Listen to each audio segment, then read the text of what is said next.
Rafael in one of the comments mentioned, and very well, I'm going to include it in this clean check. Let's see what happens if we undo this. Let's see what happens to the position of the centrals or the teeth involved in the IPR we eliminate. Okay, so let's do this again. I'm gonna X out the IPR. Watch this. See how the central moved out of the way? When I undo it, look at the position of the central. It comes back in. Okay, so a lot of times if I'm really concerned about the midline, and I'm not in this case, because if I put the grid, see how I can afford to go 0.5 millimeter of the upper midline to the right? I can afford to do that.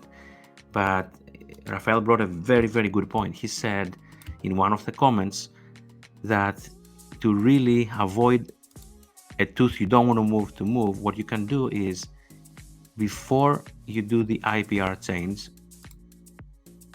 watch this, you can right click on the tooth and lock the tooth position.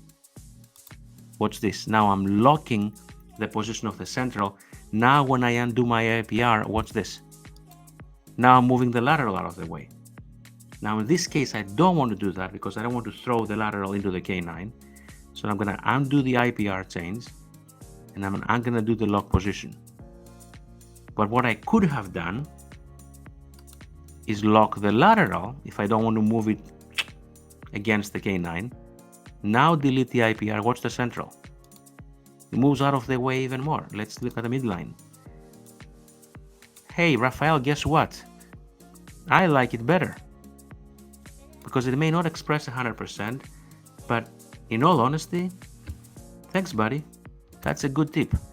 By locking the lateral before I eliminated the IPR, I make sure when I eliminate the IPR, it doesn't throw my lateral again against the canine. It kind of locks it in place and moves the central more out of the way.